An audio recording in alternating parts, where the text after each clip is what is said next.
Ladies and gentlemen, welcome back to another episode of The Voice of Neuro. This time, we have Eche Fatum, who's going to teach us about the 100 schools of thought in philosophy. Welcome, Eche Fatum. How are you doing, my friend? Doing good. How are you? Solid. Recovered. My voice is powerful again, clear. I'm not as jammed up with all that convention congestion and stuff. Awesome. Yeah, let's get right into it. I'll start out with a small disclaimer. I'm preparing these lectures to be giving you an overview over the ideas that are presented during the time or of specific philosophers. Not super familiar with all the topics I'll be talking about, but I have a good background, so I won't be doing too many errors. But if you see something that catches your eye or ear, feel free to address it in chat, or if you have questions, feel free to ask them, and I'll try to answer as many of them as make sense as I can. Stay tuned for our April Fool's episode where Eche Fatum discovers the answer to the universe, and we'll tell you all about it. I have to wait till April to tell you the answers to the question of the universe. All right. Yes. Patience is virtue. We have to practice patience first, and then we can get the answer. Everyone's Exactly, typing 42 in the chat. No, that was obvious. Yes, Hitchhiker's Guide is a very good book.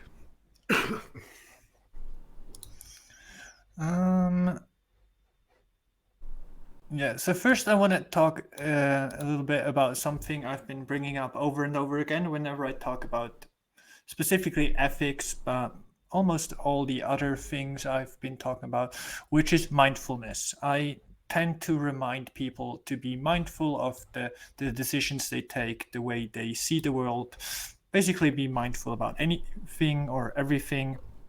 And I've recently come to realize that mindfulness as a term has been used in some weird ways lately. There's a lot of mindfulness schools, mindfulness meditation. It's one of those terms that people, it seems to be good for selling an idea more so than the concept of mindfulness itself. So I just wanted to talk briefly about what I'm trying to say when I say be mindful of the decisions you're making. And that basically is to not to actively think about it, to get it on your mind's eye and to really engage and ask yourself, well, is this what I want to do? Is, for example, now, is sitting here listening to this the best use of my time? Is this how I want to spend my time? So mindfulness, not in that touchy-feely kind of way, but just putting thoughts into your mind and engaging with them, more so than just being passive to what you're thinking or what's happening to you in your life. Does that make sense? Yeah, that in a way sounds kind of like thoughtfulness. Mindfulness in the way that I had heard it was more in the vein of what you mentioned of mindfulness meditation, which is more of the practice of removing distractions around you and trying to find some quiet where you can allow your mind to just listen to the experience around you rather than to specifically chase particular thoughts. Which you could say they're somewhat connected because both of them involve an awareness of what your brain is doing at the time and trying to manage that in a responsible way. And removing distractions is good for improving your focus if you're trying to put some thoughts in front of you and be aware of yourself. Yeah, so that makes sense. So I've been talking about being thoughtful all this time and never mentioned mindfulness. Yeah, so that's the kind of mistakes that I tend to do when I'm using words that I don't fully understand and don't read enough into, so I'm misusing them in this regard. So it's good for me to every so often read into the real definitions of a word and realize, well, I've kind of fucked up there. Yeah, there's a lot of room for interpretation for some of these concepts as well. A practice as broad as meditation has 10,000 different ways to go about it, too. So some of this isn't necessarily us reading from the dictionary, it's also our personal interpretations of things. And going back to the disclaimer, we're not experts on mindfulness and all that kind of stuff. This is more of a conversation where we're trying to describe the landscape as best we can. Yeah. And then I wanted to go on with a bit of a recap on what we talked about last week, which was related to Hegel and his theory of how to have freedom within a society, how it related to trust, and how we kind of need this space of where we can trust our surroundings in order to have freedom. And the reason I want to talk about this is because um, freedom can mean a lot of different things to a lot of different people, and it's interesting to make a distinction between two different types of freedom. One being the um, abstract kind of freedom that you can have. You're free if you have the most opportunities, and concrete freedom is the freedom to take the opportunity that you want to take. So there's a lot of different things you could do, but by deciding what you want to do, you actively engage with that freedom. And that's something we'll be playing with as we go on through the lecture and see where we can add to our abstract freedom by learning about new stuff, and how we can apply it to have more freedoms in a concrete sense where we can choose to look at something differently. Freedom is one of America's favorite words. Yeah, I've looked it up. How there's these searches you can do to see how often a term is used in news sources, and freedom is something that um, came to be very prevalent again, especially after 9/11. There's a lot more mentions of freedom again. It seems to have to do a lot with um, the national identity in the US to have that kind of freedom. And yeah, so I think there's a bunch of different things we can learn about freedom and kind of look differently at freedom as we go forward, to see that there might be more to freedom that is obvious to the eye, because the not necessarily the decisions you make, but at least the abstract kind of freedom where you see all the possibility that would be there, can add a lot to your freedom. And there's two interesting concepts I want to mention here that would limit your freedom, or they have a negative connotation to it, and will you feel that they have a negative impact on your freedom. The first one,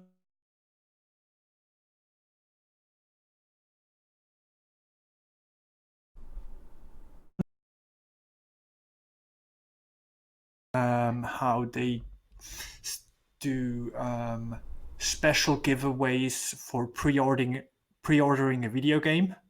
So if you give us the money now, you get this or that skin, or you get something extra you wouldn't otherwise get. And if you're not investing your money now, you'd be missing out on that. And since we want to have everything and be the best hunter gatherers we can be, we tend to spend some extra money beforehand in order to get something we might not actually need or want, because it's not a good game, or it turns out not to be a good game. The offer But is yeah, going to end soon. We need to get this while we can. exactly.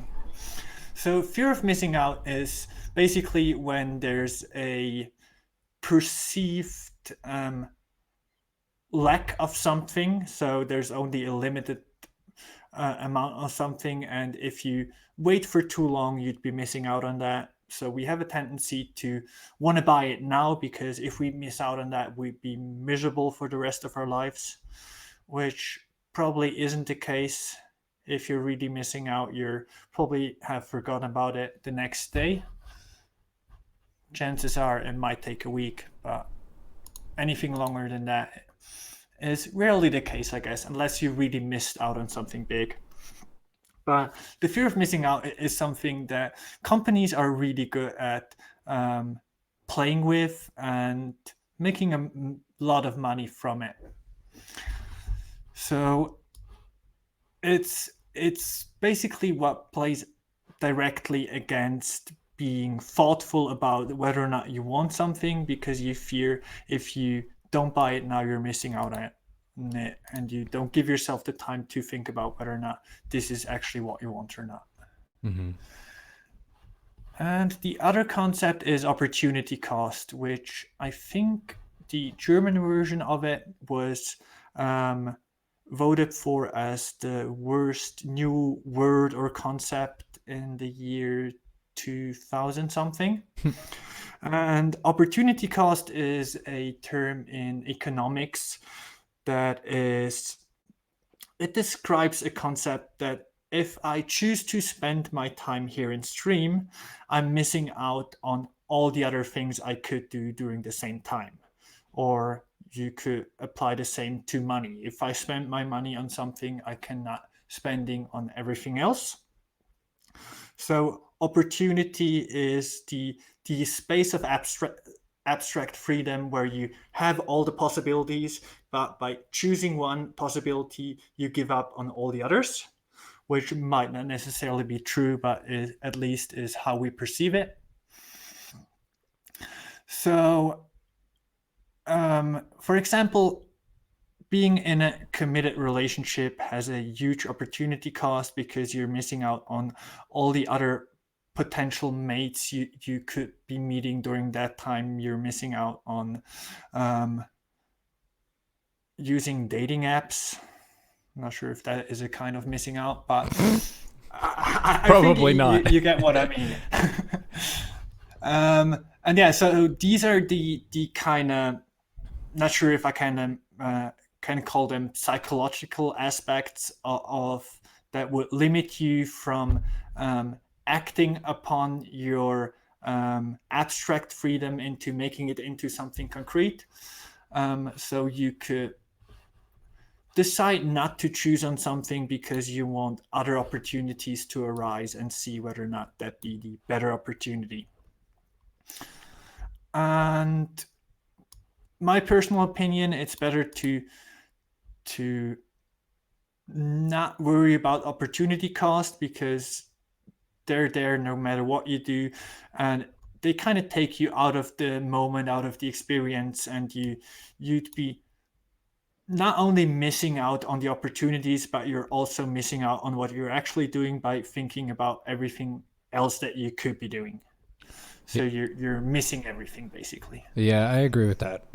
One of the examples that came to mind was if you want to learn a musical instrument and you want to develop some skill at it, you must necessarily not play all the other instruments at that time, which isn't exactly something that's a negative. It's a necessary part of improving at something. So some people will get trapped in indecision, I think, because of opportunity cost of if I commit myself to this, I'm not sure if it's the absolute best thing for me. Life is a game of incomplete information. There are a lot of scenarios where it's impossible to fully know 100% that that's the best course of action. It's more of the best guess course of action that you have available to you right now. Yeah. Yeah, and I think it's always worth thinking about the choices you make, but once you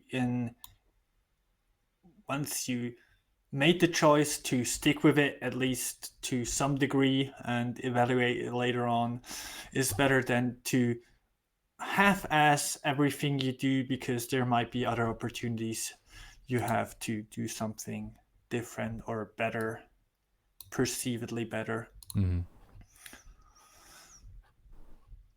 Yeah.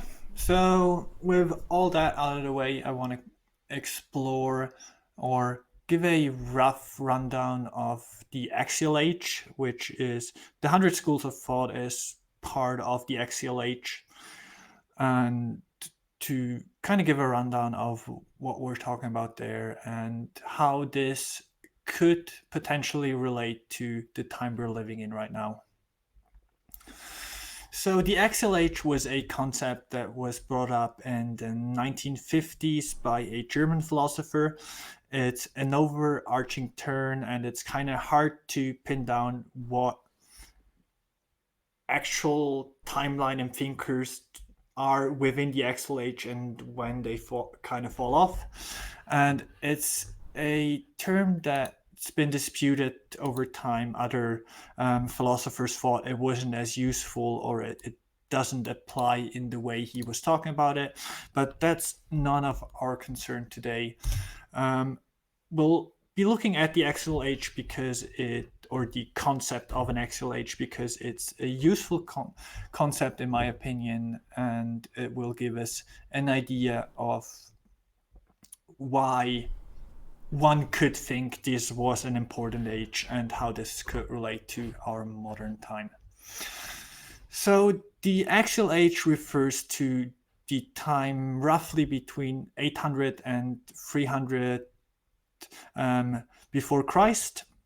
And it's a time where there's a lot of thinkers all over the world having a bunch of different ideas, these ideas being talked about rather openly, and they didn't fight war over those ideas, but rather mixed and matched them. And they were really trying to find out what's the best solutions to different problems they were having at the time.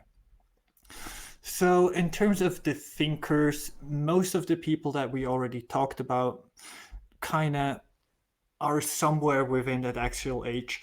So, in terms of the Greeks, that would be the likes of Socrates, Plato, Aristotle, and Epicurus. They were all during that time. Siddhartha, Zoroastrianism, at least the later applied part, not Zarathustra himself. Um, Early Christianity, Judaism, and the golden age of Chinese philosophy that we'll be talking about today. So these were all thinkers that are kind of during that time, and they have a wide array of different ideas. And for the most part, they didn't fight over the ideas, but they were trying to make good solutions and spreading them all over the planet. One of the things that I've mentioned with Agent Smith and kind of noticed in the first math discussion we had with Brett was that certain time periods will be more intellectually focused than others. It seems like there's a bit of a pendulum swing between periods where the strength of your convictions is valued versus the truthiness of your claims and the like robust nature of your argument that's valued. So this is a pretty broad time period. I think it's a few hundred years you're mentioning with the axial age. But another one that jumps out is the Renaissance. That was a period where thinking was highly valued and praised, and innovation and science were very heavily focused on that kind of thing. And it seems like for a lot of countries right now, they're focusing more on their passions and the strength of their convictions as opposed to intellectual pursuits per se. It's debatable. I mean, we're having a conversation right now about philosophy, so where there's different ideals within a country or a society, and they tend to change over time. This kind of relates to what I talked about with Barzan's notion of the classical age, and what was the other one? the ignorant age. So during a classical age, people tended not to agree on how to solve something, but at least they agreed on what the issue is. While during an ignorant age, people didn't even agree on what the problem is.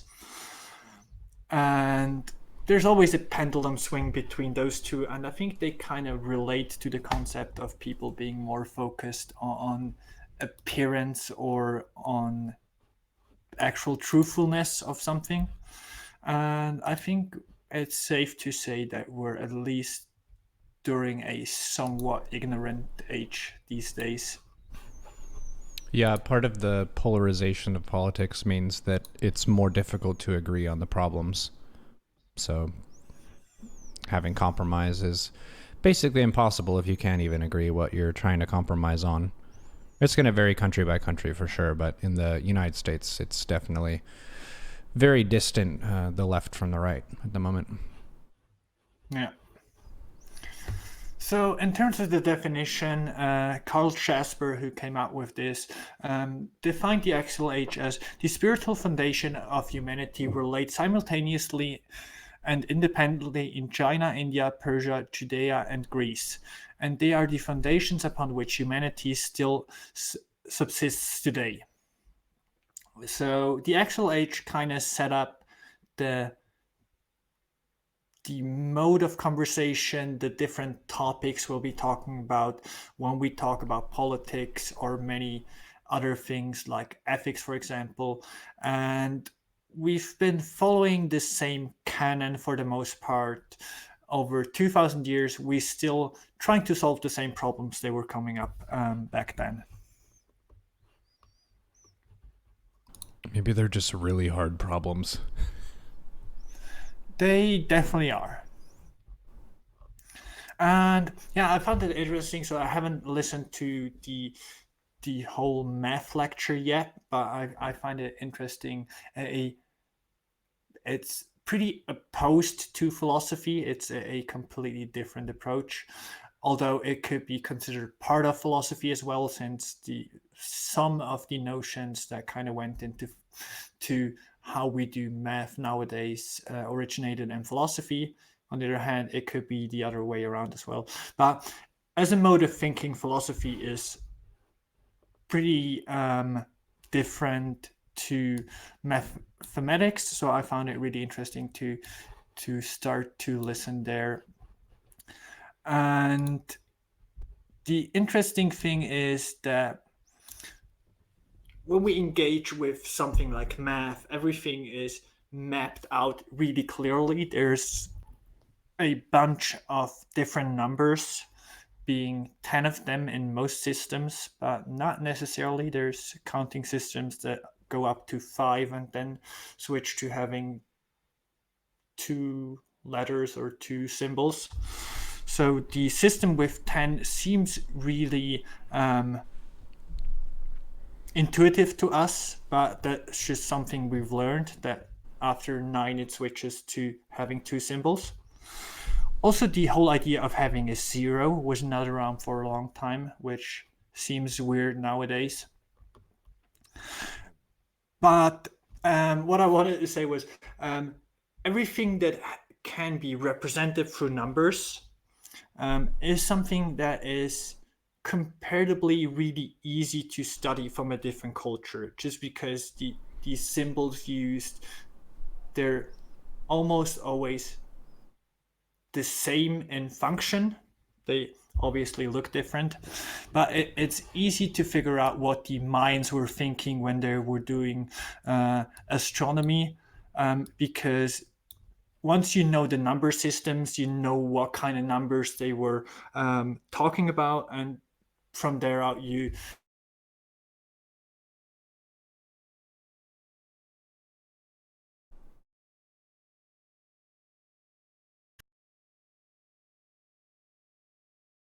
easy to follow math as a system compared to a language where you have a lot of different connotations, and you don't know, just by knowing how a word sounded, you don't know how what it meant and the different connotations going into it.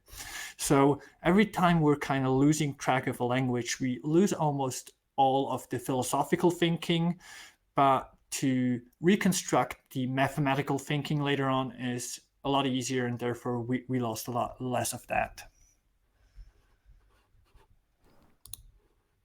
Yep, someone in chat is saying that numbers equals quantity and quantity is universal. Cross culture, yes, for sure. Yeah.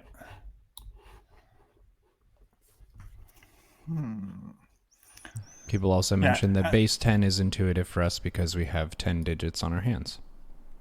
yeah. Yeah, I think it really comes intuitive because of our hands. And feet, but those are further away.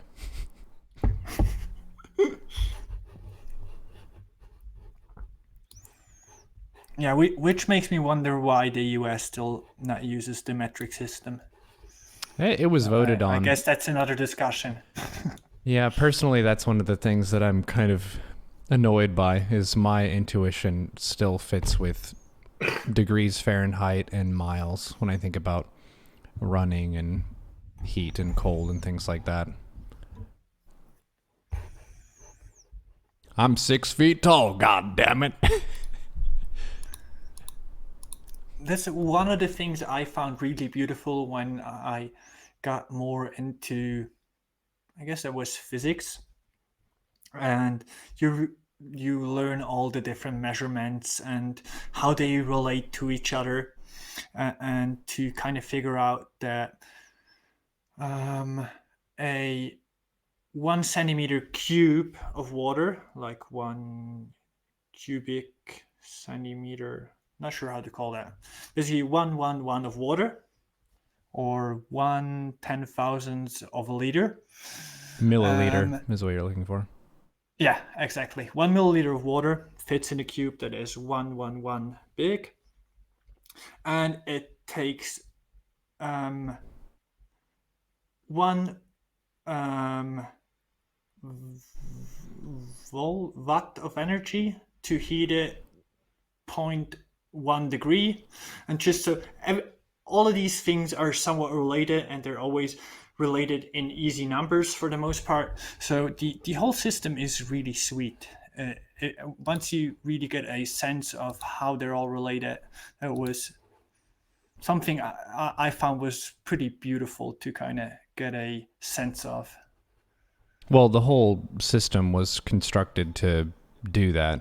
It was supposed to be applicable and efficient in scientific purposes, whereas the imperial system is a collection of random historical shit that was useful for very specific things whenever those were invented. Like, what on earth is a furlong? A furlong is an amount of distance. I don't know how long it is, but it probably had some practical application. We have feet, which are 12 inches each. The units per larger size are very, very random for imperial units, so you basically have to memorize what they are. Pints in a gallon, all those silly things. Yeah, everything in metric is base 10, base 100 kind of stuff. Yeah. And as I've learned recently, the American system is basically built around the ratio of bald eagles per glazed donuts.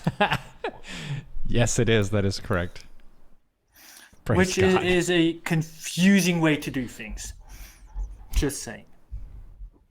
But it increases your freedom by 42%. I guess it does.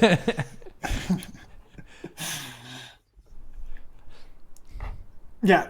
So before we kind of go into the 100 schools of thought, the big question I want to return to after we did that, and I think is really worth exploring, is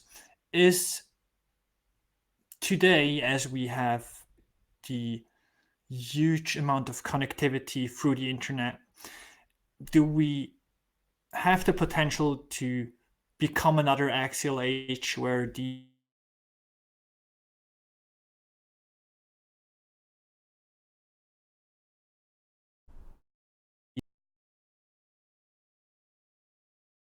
memes and to fight about what problems we should or should not solve.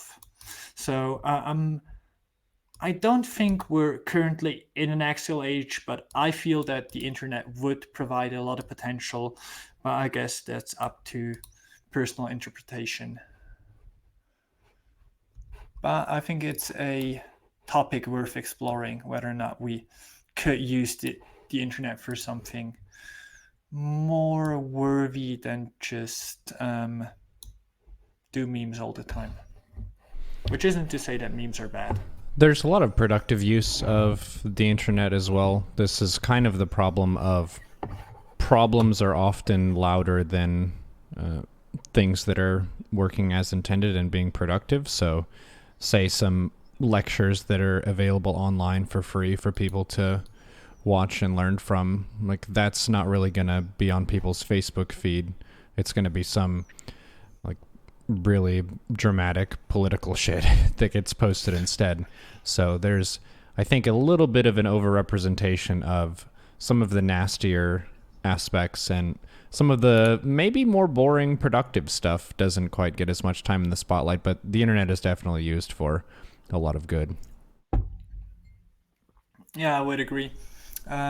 We talked about negativity bias before, and that we have the tendency to see the one bad comment out of 100 good ones, Mm-hmm. and to really be able to focus on that and where that came from and how it could be useful, but maybe not as much as we think it is.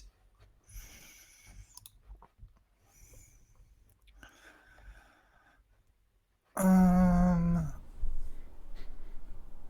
yeah, so the question basically is whether or not we're working on a new coherent system of beliefs and trying to build something new upon that as they did during the original axial age, or if we're just struggling with the same problems and the for the most part same solutions and just furthering what they did back there, or if we're really coming up with new ideas, which is challenging. They already had most of the ideas back then, so it's not as easy to come up with something original these days, which isn't to say impossible. A lot of innovation, I think, on that end, especially with ideas, is combining things in new ways and remixing things based on the foundation of what's been thought about and ironed out before. There's a similar problem with music, you could say, where Yeah. as you've played more of the chords and more of the melodies and harmonies and progressions, are you going to run out of combinations? We have all kinds of different genres that still pop up, like the metal music that I'm into and stuff, coming out in the early 90s and still being around, lots of electronic stuff. So it seems like we're going to continue to find ways to innovate. And then as the world changes, we are going to encounter new problems as well. We haven't talked a whole bunch about things like transhumanism and AI and things like that, but those are topics that have likely been tossed around in philosophy but aren't super pertinent yet. But as those become more a part of our daily life, then it's going to be more in the forefront. Yeah, that's an interesting topic to explore. I feel like we're not ready to really talk about transhumanism since we still haven't really covered all the bases of philosophy, but we could definitely do something on that someday. It is a interesting concept, but it builds a lot on previous ideas. And as I kind of learned from my biggest teacher as I grew up, which is The Simpsons, inventing something basically means taking something that's already there and putting a clock in it, Hmm. and then selling it as something new. So we should just have to put clocks into old ideas and making it new ideas, I guess. Nice.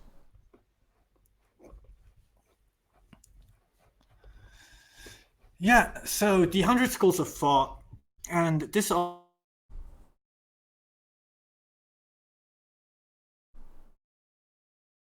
also similar to the actual age is and put an arching title to the time that was put on later on. They didn't talk about the 100 schools of thought during the time where they had somewhat more than 20 schools. I guess it wasn't 100 different schools, but it was a lot of different ideas popping up in China at the time. So this was during the spring and autumn era, I want to say. Spring and autumn era, and also the warring spring and autumn period and the warring states period. So it was during the time when they were doing reasonably well, and also during the time when they started doing a lot of infighting again. And the 100 schools of thought ended as with the Qin dynasty that we talked about before. They were the ones that thought that burning books and burying scholars alive was the best thing to do to kind of keep the empire safe. So that's why a lot of schools at the time died out, because all the books were burned and all the people talking about it died because they were talking about it. There's some school that survived that time, and a lot of texts that also survived that time because it was a rather short period, because you don't make friends by burning books, I guess, is the lesson to take away from there. And a lot of these texts were hidden away and got rediscovered afterward. And some texts were not destroyed because they were deemed useful. That mostly would be knowledge on agriculture, military, and knowledge on medicine that were deemed worthy to keep, while other ideas like Confucianism and Taoism were banned at the time. Just put a farming chapter in your philosophy book, safe. That's a good idea. Um, yeah. And after the Qin dynasty was over, the preceding Han dynasty started to work back up on all those, or most of those ideas, and they really set the start to China as we know it. And the same kind of ideas were played with up until the 19th century, where we have the takeover of the Communist Party, and then they had a new set of rules that doesn't necessarily apply to the old ideas as will be talking about them.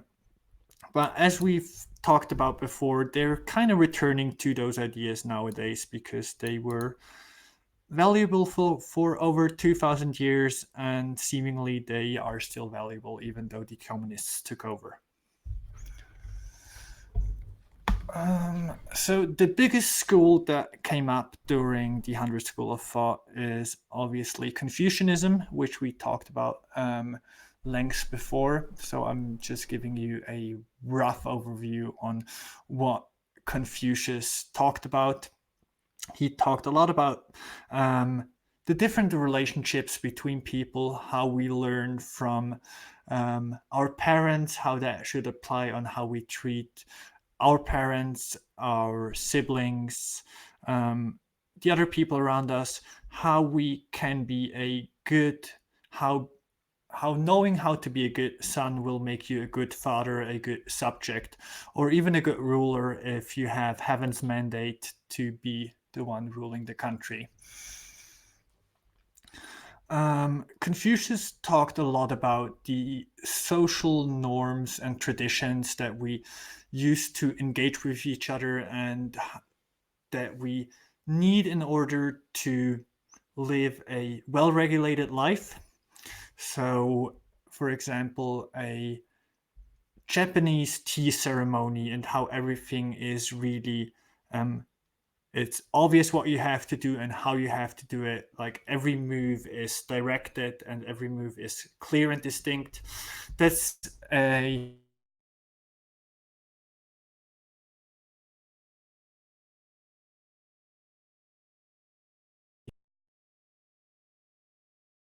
live by those small rules, because if you're the kind of person that can stick to those rules, you would surely not make any bigger mistakes. So that was his kind of thinking. So if you're the kind of person that was able to learn all that stuff and stick to it, you'd also be able to learn how to be a good person and to stick to that as well. So it shows of character. It's a show of bad character when you have too many dancers, as we've already learned. They have also looked into the psychology of ritual and how that can help people build discipline and structure in their life that increases confidence, even if the ritual itself doesn't really accomplish anything particularly fancy. Just having those routines and a person following them, it instills a sense of courage in yourself that you can do other stuff. So I believe there is some real applicable scientific value to that kind of idea. That's a rather old idea. Yeah, I think an interesting thing about rituals or routine in doing things has to do with where you save it in the brain, where it's as soon as it becomes something that you've done so many times that you don't have to think about it anymore, it kind of gets saved in a different space of your brain. It's not your prefrontal lobe that's engaging actively with what you're doing, but rather it's, I don't know what part of the brain it is that would make you go on autopilot, and you're able to do something without having to think about it, and you can use your brain to do something else, which is interesting and I guess makes life a lot easier if you're just able to go on autopilot or NPC mode and things just happen for themselves. Mm-hmm. And yeah, in the tradition of Confucianism, there's not only Confucius, which we already talked about, there's also the thinkers preceding him and that were playing with his ideas and partly fleshing out his ideas and sometimes disagreeing with some of his concepts. And the biggest thinker in that vein is Mencius. Mencius used to live roughly 2 to 3 generations after Confucius. And he said that he was a scholar of a son of Confucius. So we're kind of unclear on a lot of the historical details of these peoples, but Mencius is probably the biggest Confucian scholar that is still relevant today. A lot of others coming afterwards, but he engaged with Confucius at a time where the idea was spreading, so he was able to put a lot of his ideas into Confucian ideas, and that's why he's about as relevant for Confucianism as Confucius himself. And I want to give you a short read out of his work because I think it's really interesting. Um, so at the time, he was engaging with the problem that seems all too relevant today. So I thought that'd be a good thing to engage with because it might relate to some of the problems we're having today. So Mencius had an audience with a king whose name I am not able to pronounce. And the king asked Mencius,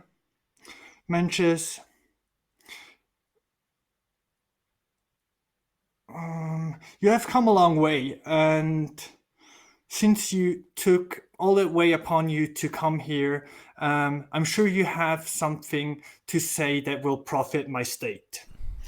And Mencius replied, why must your majesty speak of profit? I'm here simply to give counsel on benevolence and righteousness. If your majesty says, how can I profit my state? The chief counselor will say, how can I profit my clan? The chief nobles and commoners will say, how can I profit myself? So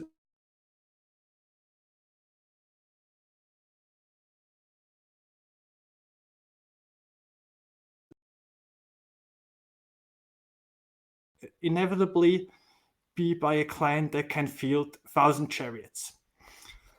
So he says that when you as a king engage, and the first question you ask is, how can I profit? That your underlings will ask, how can they profit in a smaller group? And finally, how everyone can profit for themselves. So he says, if you approach the problem this way, you'll only the only thing that will happen is that this is the way everyone else looks at the problem as well. So if you're asking me about profit, you're asking about the wrong thing. I'm here to speak about benevolence and righteousness. And if you ask me about those things, I will give you good answers and I can lead your state into prosperity. So why must you ask of me about profit? And yeah, that's one of the conversations that Mencius was having with some of the leaders at his time, and he was really um, engaging the people to feel differently or to engage with the subjects differently, and to kind of make those philosophical jumps where you go, well, is it really profit you want, or is not having good people that trust you, is that not even more or better than profit? And yeah, so he has a like all of his writing are full of these examples that really show you how he was engaging with the ideas that Confucius put out and how to apply them to different problems in the real world, which is a really interesting read. And I'm seeing now that Chad is discussing whether or not morality is subjective or objective. And we can check into that in 2 hours and it will still not be done. It's a tough one. From my quick perspective, morality has a lot of room for debate and discussion. Ethics, I think, is less subjective. It's a more laborious, objective process that's been occurring over time and is more focused on the human universals as opposed to the opinions of what is a good life, what is not. There are a lot of ideas of who you should sleep with and in what position and things like that. And I think a lot of that is rather subjective. I think it would be a I bit of a think that stretch to objectively say what you can and can't do in that sense. yeah, I think there are some things that are seemingly objective when we're looking at morality. There's a lot of different cultures and religions came up with very similar rule sets over the different areas that we still understand what they were writing at the time. So there seems to be some rules that are objectively true, but there's always some leeway in ethics. And a good example being killing someone is a bad thing for the most part, but there are good reasons to kill someone under certain circumstances, which makes killing that someone a good thing. So yeah, it's never as easy just saying something is good or bad. It's almost always somewhere in between. But Well, there are you're really talking about strong the tendencies. you're talking about the lesser of two evils kind of thing there of Yeah, you should yeah, not kill someone unless that person is going to be killing a bunch of people. So that would be the less evil. yeah. Yeah, so there's really strong tendencies and morality being fixed to a good degree because of these tendencies. So in 99.9% of all cases, killing someone would be bad. And if we should really teach people about the 0.1% where killing someone is a good thing, might not be the best approach, because people get the wrong idea and tend to think, well, now is the time to kill someone because it is that special case. Talking about good guys with guns,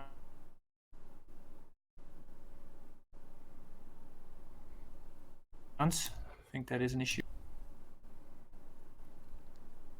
And trying to argue whether or not it is either purely subjective or purely objective is nothing that can be won, in my opinion.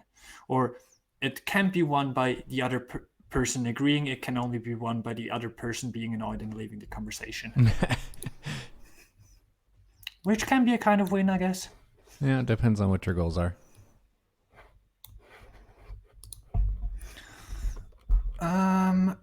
Then the other second biggest, I guess it is the biggest idea in the 100 Schools of Thought, because it had a profound impact on Confucianism as well, is Taoism, which we already talked about as well. And it's, I guess you could think about it as the religious underlaying of most of Chinese philosophy, but not religious in a sense where they talk about God, but it's a non-theistic theology, if that makes any sense. So it talks about a natural order of things and how you can try to tap into those natural orders by tuning yourself with them, and how to live a good life as a sage. They talk a lot about that, what the nature of the sage is, which Confucius also talks great lengths about, and they have very similar ideas. I might call that a secular spirituality. Yeah, yeah, that's a good way of putting it. And I think what we can relate to nowadays is the yin and yang, where you have the two different forces kind of aligning with each other and finding equilibrium. That is a good representation of Taoism, where things flow naturally and you don't have to worry about anything, because as long as water flows down river, everything goes as it is supposed to. Once you see water flowing uphill, you should be really worried.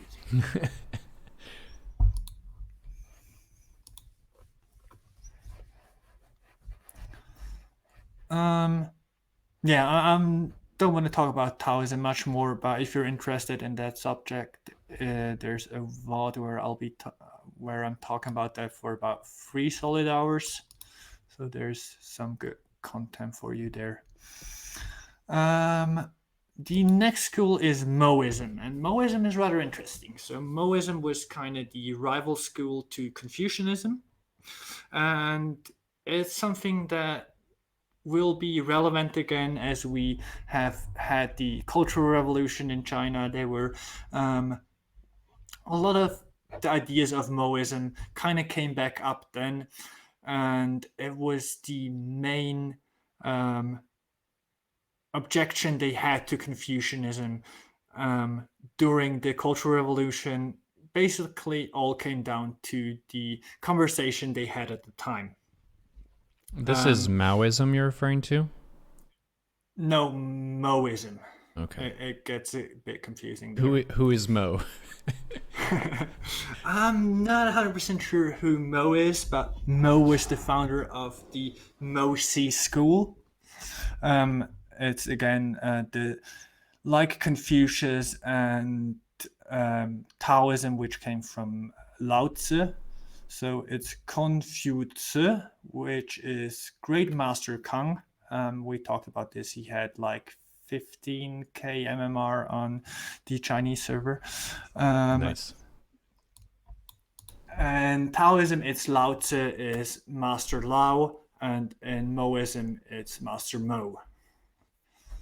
And Mao Tzu, yeah, it gets confusing, would be Master Mao, which was the guy that started the Cultural Revolution.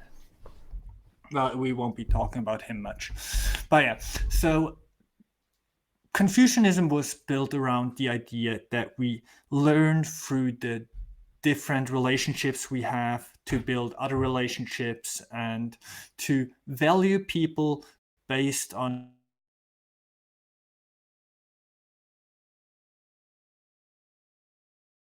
how close a relationship we have with them, and also the one of the basic ideas in Confucianism to judge people based on their goodness, which is not as easy as it sounds. Generally, not the worst idea. Also, not the best idea. So Mo is, or Mo was arguing that if you judge people based on their goodness, you'd only be looking up to good people, and you'd be treating bad people badly, and this will just become self-reinforcing. If you treat bad people bad, they become even more bad. So in order to kind of break out of that circle, you need to treat everyone equally. So you have universal love for everyone. You're impartial, because they argued that partiality is the biggest flaw in human ethics. So as soon as you take a side, you become less of a good person. And by taking side of the good persons, you yourself become a bad person, and the good person won't take your side anymore. You see the problem there. So the solution they had is to treat everyone equally and to really be impartial and to just have this universal kind of love for everyone.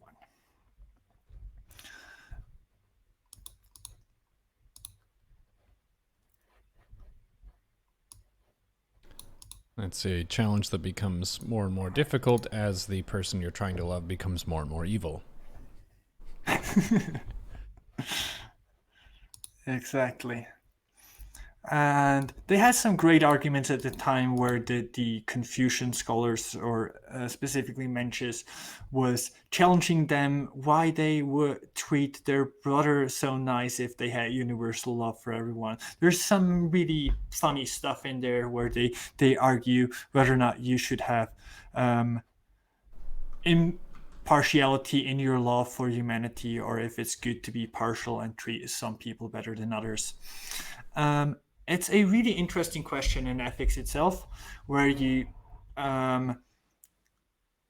if you think about how you want to engage with the world and how you want to treat others, there's always the tendency to treat those that are close to you better than you would some stranger.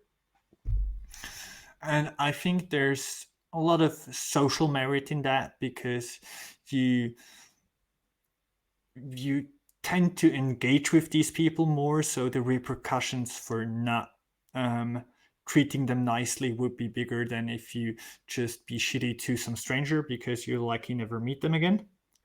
On the other hand, trying to engage with everyone equally makes it easier just from a thinking perspective, where you don't have to think about whether or not you'd be nice to someone, because nice just being the default.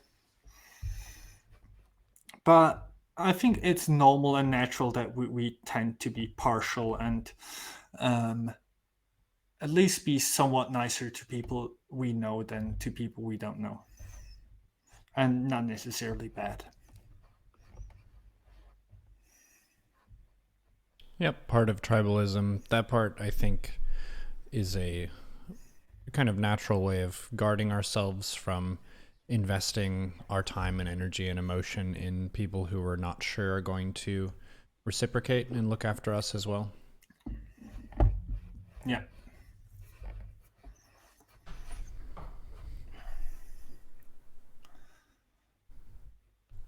One other thing that Moism did that Confucius would greatly disagree about, they thought that music and literature is stupid, and Confucius was a big fan of music and especially the old literature and how it indoctrinates us into doing the right thing and acting the right way.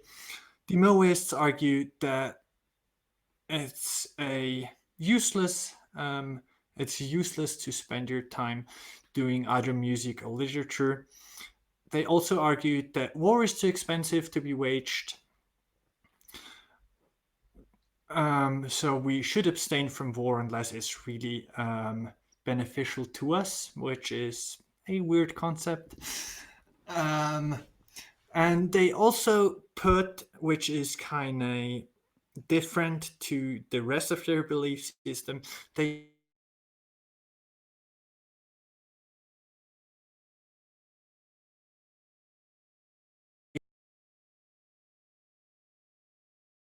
goes more into the lines of Confucianism.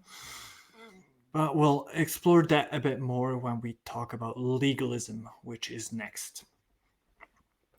So the legalists are they came up with the greatest and worst invention in human history, which is um, bureaucracy. They really figured out how to make government boring, for better or for worse. They set out all the rules to how to become get into the different positions within government. They set out rules on how you could talk to a leader or how you could talk to your superiors.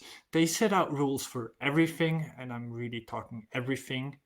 If you think that it sounds weird how they talk in a court these days, because they have really specific language, have really specific terms, and weird ways to address each other, this used to be way worse.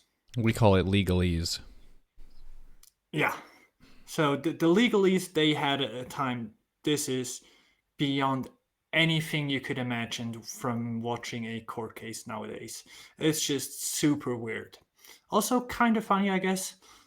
But since I don't speak any Chinese and there's no video material from court cases at the time, there's not really a way of telling how funny it was.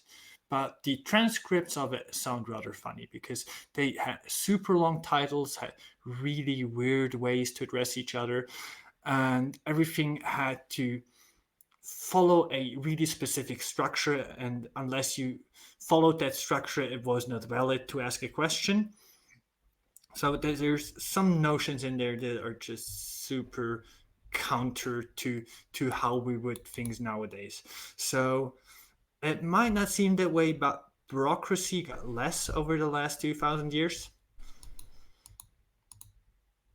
which I guess is a good thing. Um, and I think their biggest contribution to the Chinese system that has diminished with the Cultural Revolution or the communists taking over China at the time was to really also set out the rules for meritocracy and state government and the civil exam system that you kind of had to go through in order to become a minister of a state or to become um, the the person that takes care of the finances. So everything was really, really ordered, and they set up a system that was used for over 2,000 years in order to find out who's best for such a position. And this worked out really well. And this is the legalists that came up with these ideas and really sorted them and made them work.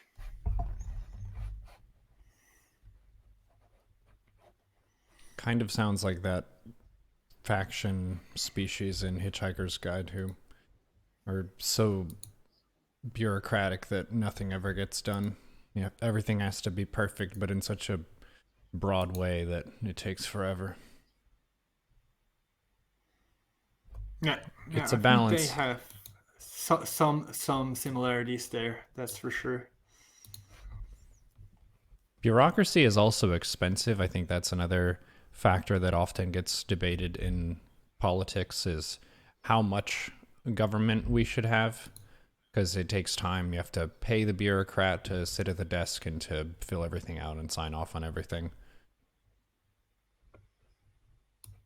which Yeah, that can be I good because think it protects us, but at the same time it costs us. yeah, I think there's some merit in slowing down a process because as soon as you want to get something done as fast as possible, it's probably not the best thing to do because if you don't give it the time to develop at least a bit over time, you're probably just trying to push something through the system that other people would not want you to do. So if you slow down that process and give it a couple of extra hurdles to jump over, it might not be the worst.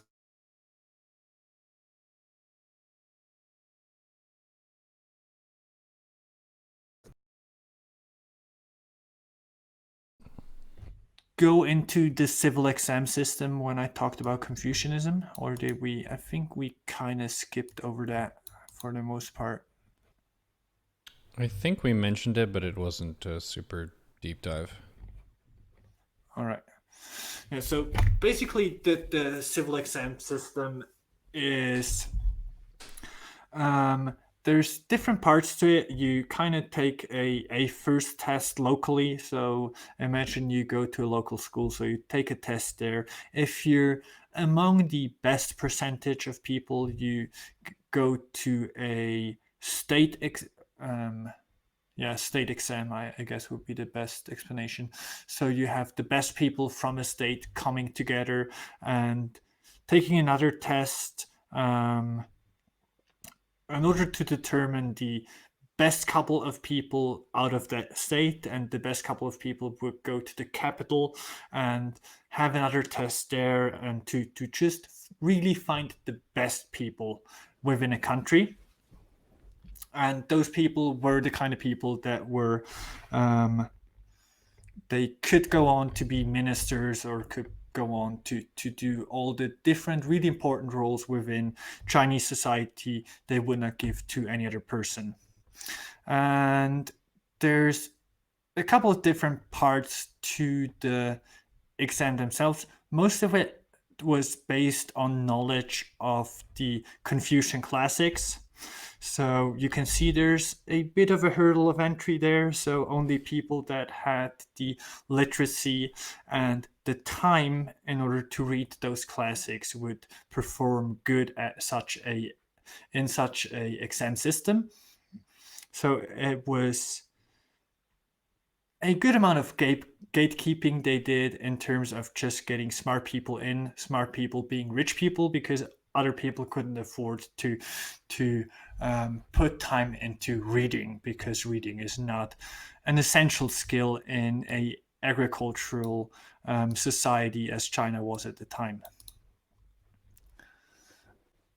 On the other hand, out of all those people that were able to read and to write, they really took the ones that were exceptionally good at it and went through a big system of different tests for them in order to determine who are the ones that are really good at it, and those are the ones you'd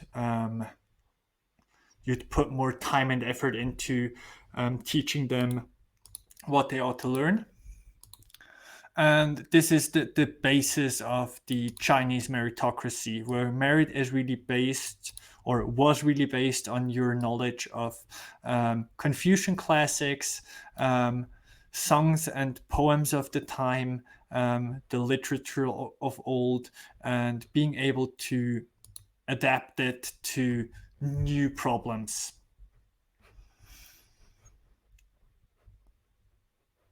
And yeah, that's the long and short of the. Ah, yeah. One other thing to mention is that during the exam system, this was held somewhere between every 5 to 10 years, and up until the 1900, where they stopped with the exam system, you were if you were one of those scholars that went through the exam, you were really sought after, and you were really looked upon as a um, more important member of society. So everyone that was traveling from their hometown just to the state exam or even to the national exam, they were given food everywhere they stayed. They were given a bed to sleep in because they really had a sense of duty towards the smart people within their society and how important they are for the benefit of the society. So everything was taken care for if you were one of the people that were doing good at the exam system, which yeah, I think that kind of devotion to knowledge and to smart people is something we're missing out on a bit these days. Yeah, I think there's a bit of a pain point for a lot of people going through their higher education. If they're going for something like the humanities or math or any venture that isn't necessarily high esteem or high profit, usually it's kind of like people are asking, well, why didn't you do something that's a little bit better salary for your effort and for your time? It seems like that period was one where they really valued general knowledge, which is good. Nowadays, it's more of like how successful is your specialization going to be?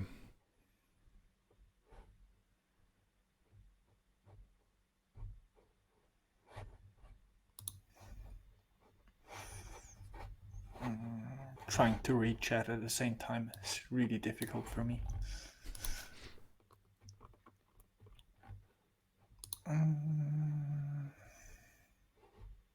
Not all of it has been on task. It's kind of interesting to see the starting points of topics and conversation of people who are following along and discussing that versus sometimes it'll get off on a wild tangent.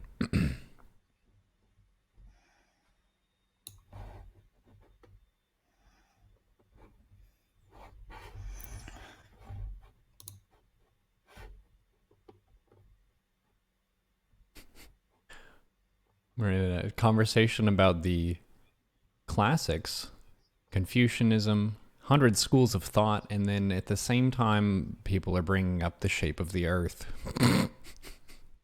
It's always been an interesting question. In my mind, it has been solved a couple of 100 years ago. In other people's mind, they have a feeling they can reinvent the shape of the Earth ever so often, which is kind of nice. Well, there is a psychological aspect to conspiracy. We haven't really talked about conspiracy too much, but it tends to be something that for an individual, if they tend to bite on a given conspiracy theory, they're going to bite on a lot of them, and that's a fun activity and process for them. Whereas someone who doesn't really bite, generally speaking, isn't going to have like one pet theory. It's going to be usually you buy into a lot of them or you think that it's all kind of silly and made up.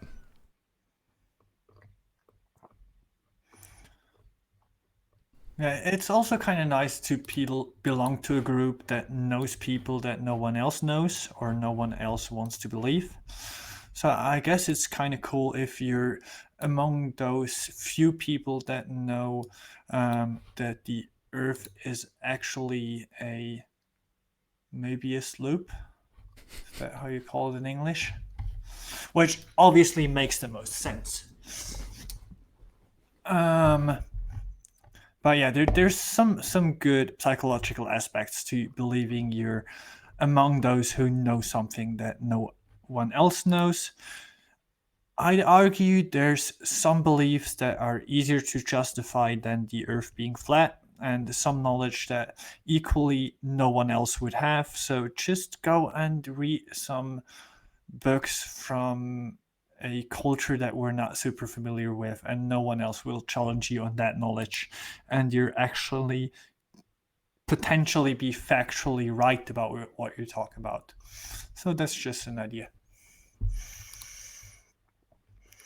Um, yeah. So the main difference between Confucius and the legalists were Confucius thought that wise men rule wisely, kind of going in the same canon as Plato argued at the time that we need the philosopher kings because philosopher kings would be the best kind of rulers, and democracy kind of sucks because you have stupid people voting for stupid things.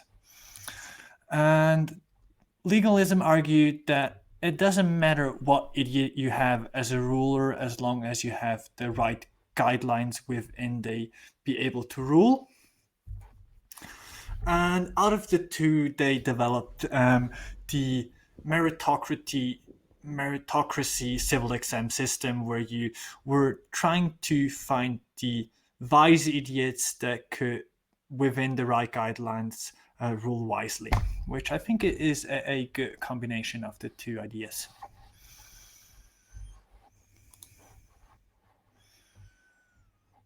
Taking the why not both approach. Yeah, I think in many scenarios, the why not both approach is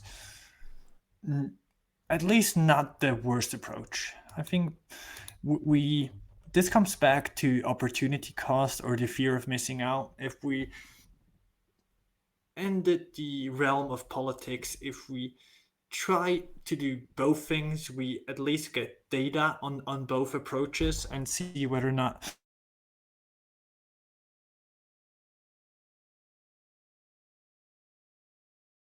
social don't go overboard on trying things and fuck up a lot of other things in the process. So a cautious way of approaching new ideas, I guess, is the right thing to do. Going back to the discussion about mindfulness and thoughtfulness earlier, sometimes people will pose an either or to you that is inherently invalid or bad to work with. So that's another aspect to consider when people are discussing things, is sometimes the setup of the discussion is not one that is very fair or that you should agree upon. So you have to start with a good foundation for these kinds of things, for sure. Yeah.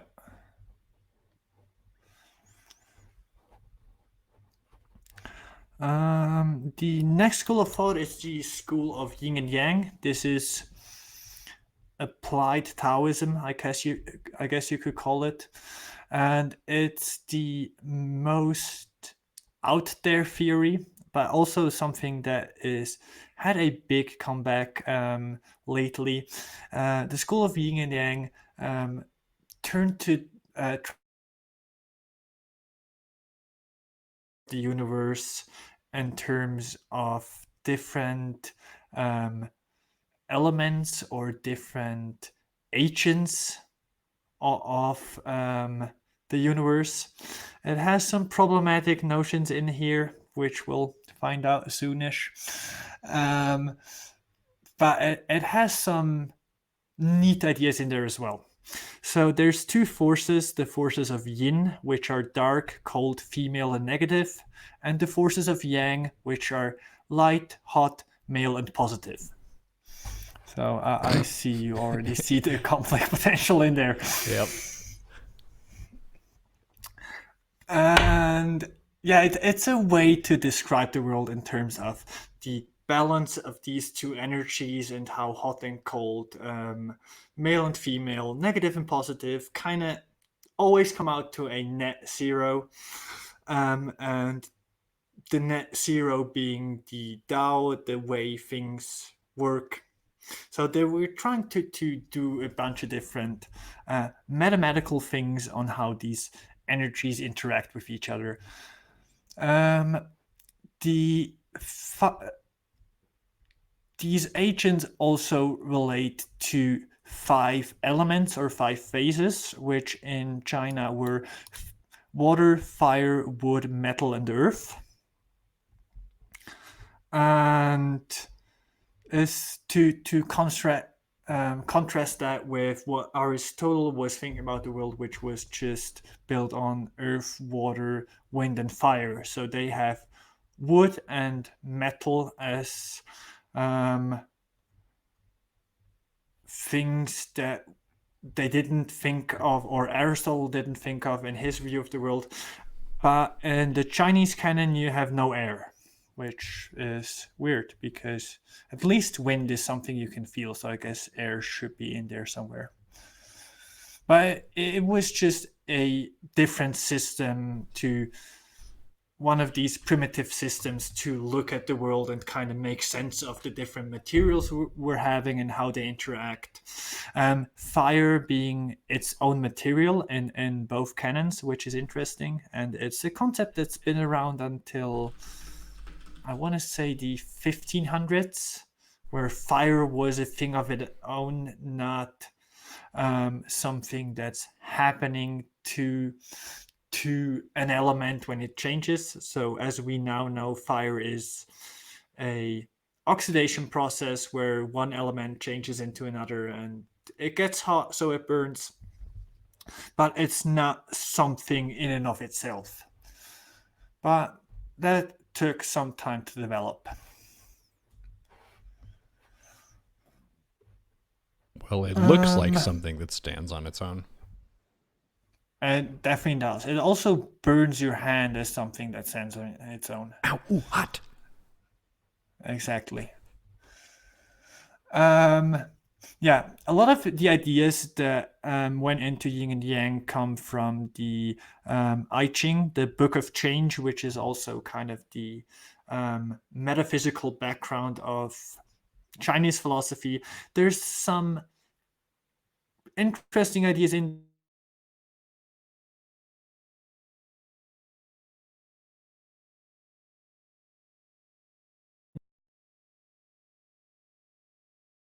there about the weirder aspects of Chinese philosophy. It's not something that can actively be applied nowadays and be looked at on how much merit there still is to these theories.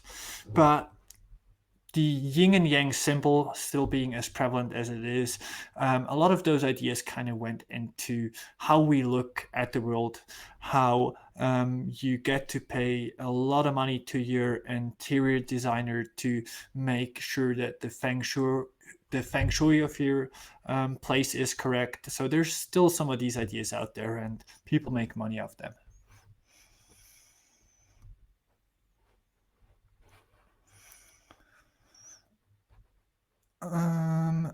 Then there are the logicians. This is a school of thought that we also have in ancient Greece, and it talks about logic. And logic is a big topic in and of itself that we never really got into so far. It comes up with a bunch of different weird scenarios and tries to solve them and tries to make sense of language in a mathematical sense. So they're really looking at, all right, if A is equal to B, is B also equal to A? And what are the implications if so, and what are the implications if not? So it's really a mathematical way to looking at language, which is weird but also kind of useful. And the biggest problem, or one of the most famous problems they were looking at in the time of the logicians, or the time of logic in ancient China, was the problem on whether or not a white horse is a horse or is not a horse. So the argument stands that white horse are not horses, and this is a still ongoing discussion. So it's not something they have solved by now.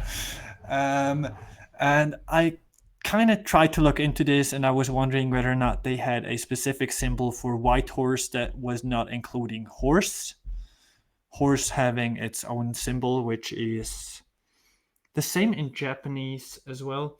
And you can imagine it as a box sitting on top of four legs. So it kind of looks like a horse if horses were boxes with four legs instead of horses.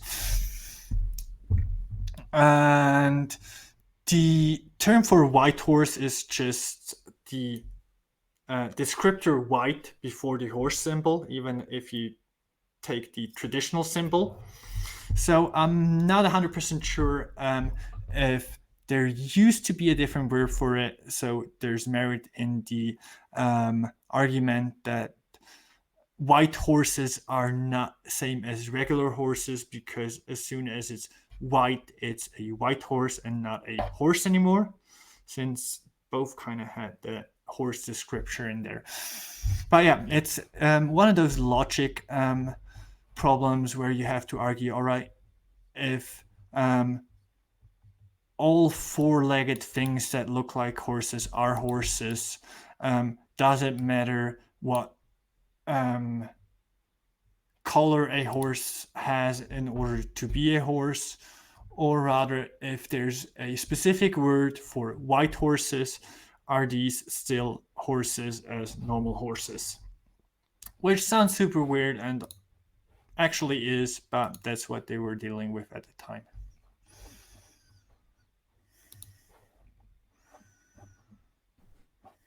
Because it's a rare color, I guess, is that it's an issue. They didn't do the same thing for brown horses or black horses. I'm kind of surprised they didn't pick a fictional kind, like a blue horse or something.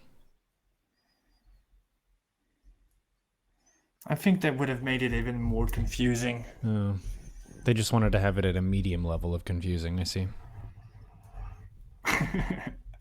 Exactly. Yeah, I think we can kind of go into this one when we talk about logic some other time and really look at the different kind of language issues we're creating when we do our regular talk, and why a statement that the King of France is,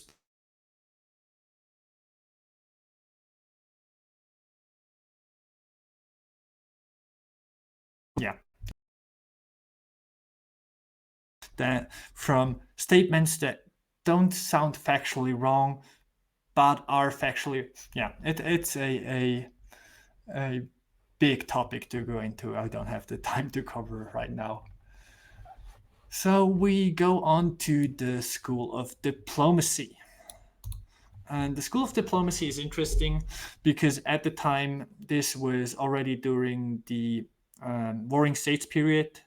So you had a bunch of different factions doing a bunch of different things to each other. They were constantly fighting wars in appropriate manners. So they were really nice about fighting wars, which is a weird concept we don't have anymore. So that they took the time for both sides to set up and were waiting to have a fair fight, basically, which was challenged later on when the School of Military talked about how to do war, not necessarily morally, but effectively.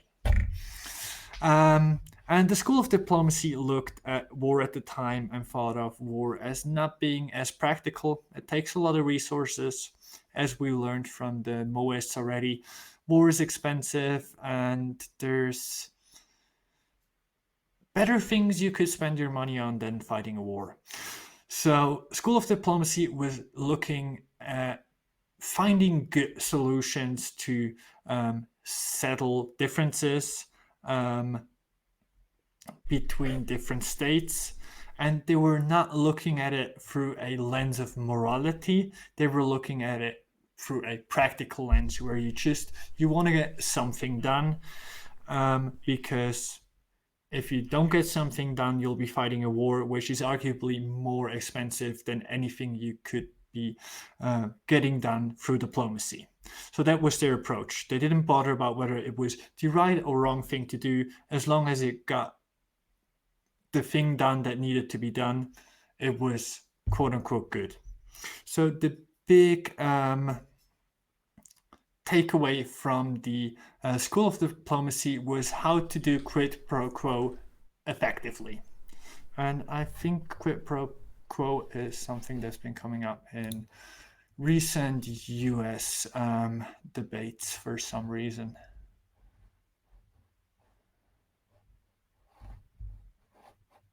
So, debates as in presidential debates or discussions in general?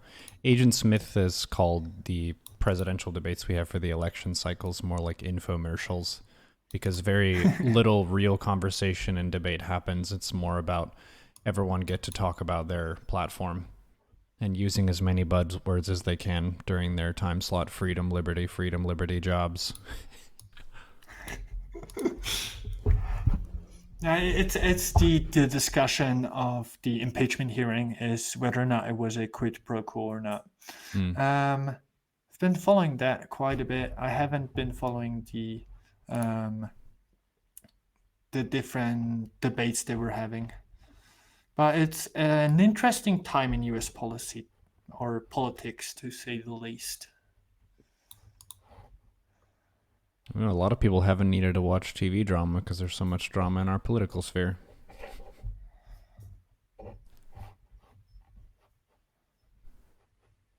Um, yeah. The next school of thought is agriculturalism. This is a proto-communist school of thought. So they were communists before communism was a thing. And communism in this sense just meaning they were advocating for a community without a leader where the land they were working on was shared, and in good years as well as bad years you just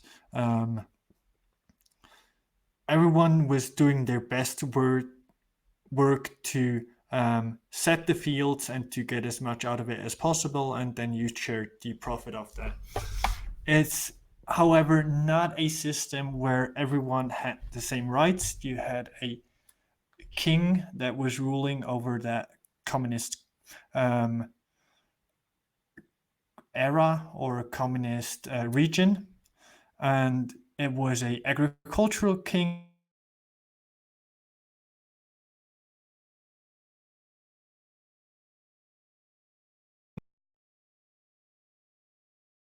Roman times as well, where you had um, the ruler during war times that was the absolute ruler, and Senate was not as important anymore. But as soon as the wartime were over, they were expected to go back to their field and live with their family. So they're only the de facto ruler as long as they're needed and should not use that power to gain something personally or gain something politically. It's just about being the ruler in order to keep the people safe.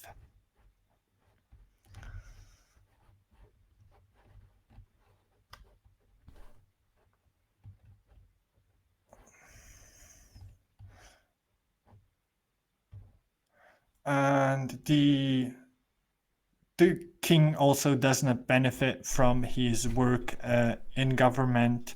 He benefits from his work he does in the fields and not his leadership. So there's little incentive to become a king in that society. And I guess there's some merit in having little incentive to become a leader, because if there's too much incentive, you arguably not have the best people applying for the job. Yeah, that's connected to a lot of questions about how much money a president or a prime minister should get for their job, and then oftentimes there are powerful connections that are made when you're in that high office that end up meaning a bunch of revenue and money later down the road. So it's a pretty tricky thing because you want to have some incentive, probably. I mean, they're going to have to be able to survive for sure, and it's a very stressful role as well. But yeah, I agree that it shouldn't be for money, it should be for duty and purpose. Yeah. The other problem you have if you have elected leaders that get nothing, there's a lot bigger incentives to get briberies, because if you pay them enough money, the idea is that briberies wouldn't be as effective. And I guess it all depends on the amount of money you get. But in a system where there are entities that have enough money to bribe you towards having this or the other opinion, it's always a difficult balance to strike on how much money you want to give people in order not to be bribed. Mm-hmm. And if and of itself that is not a bribery itself.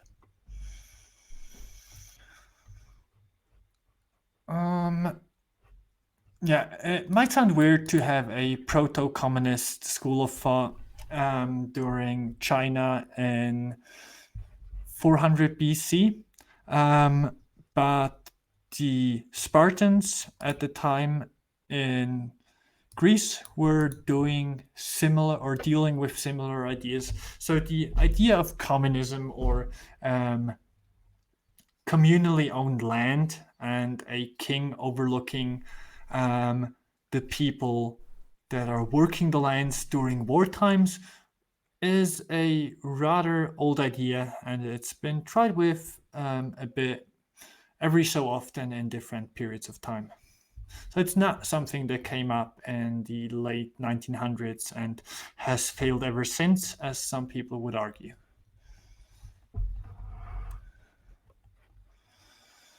Yeah, sometimes the ideas have been brought up many times before, but they get packaged in a certain way. Like Marxism is a packaging of a bunch of different ideas that he formed into some ideology and thought process, but the ideas that comprise that are not inherently new. Yeah. And Marx was really good. He was a terrible writer. I have to say that. If you ever read something that Marx wrote, it's terrible. He was good at technical writing, so what he wrote was technically correct and just terrible to read. And he was a really good scholar, so he was good at looking at what was happening at the time or what other people were thinking of these kind of problems and putting all of those ideas into somewhat coherent structure and somewhat coherent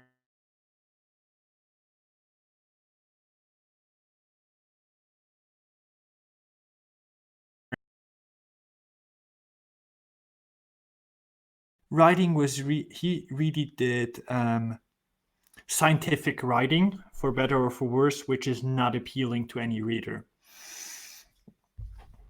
But his scholarly correctness is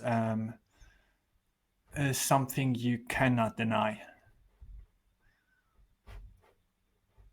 I've heard And he had, some criticisms of the application of his ideas. It seems like that was the springboard for a lot of different regimes and governments and things like that that don't exactly apply it in the ways that he envisioned, I guess, because I think his version of communism was meant for smaller scale groups of people, and then it's being applied to huge scale governments like China. yeah. So the problem being mostly he did all the scholarly work, so he found all the arguments for something or why something is bad. His conclusions might not have been optimal for it. So the things he proposed on how to solve these issues might not have been as thought out as he would like them to be. So if you want to go look at some really good critique of a lot of problems that we're still having in capitalism, you can always go back to Marx. But if you're looking for good solutions to those problems, Marx is probably not the person to ask. So his scholarly work is good, his conclusions not as much. And a lot of the revolutions at the times were at least somewhat based on his solutions, which were just not optimal. Hmm. But the people On wanted the other something hand, radically different. We don't care if it's good, we want something different.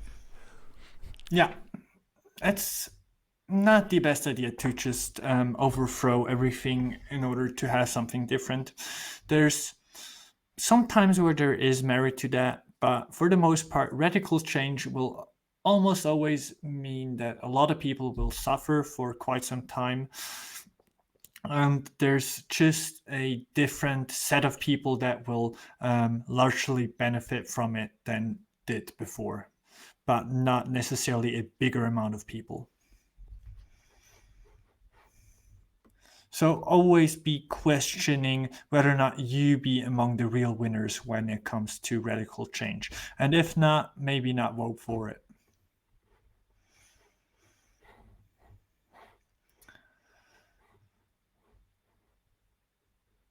Um, so then there was the school called syncretism. Can't even read my own handwriting anymore. Syncretism.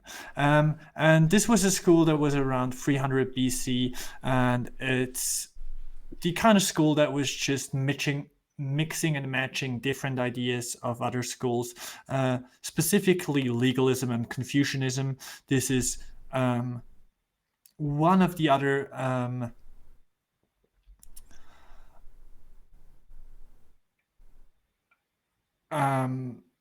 one of the writings that was also very influential on how the meritocracy system and the civil exam came to be. So they were taking ideas from legalism and Confucianism and combining them into something that really works. And after that has worked for 2000 years. So I guess they did a good job. Or the least bad job so far. Or that. I think that they're somewhat overlapping. I think a good job nowadays is just the least bad job. I think I think that's the same thing, unfortunately.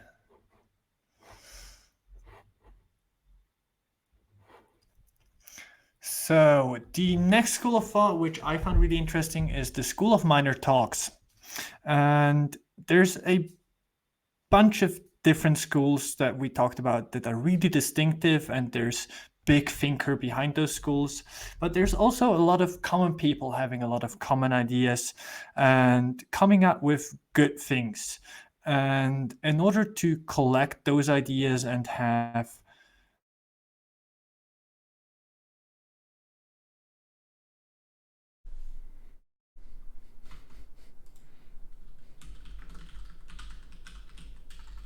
about good quotes of people and what there is in terms of local wisdom. And all these got collected in the so called School of Minor Talks. So there's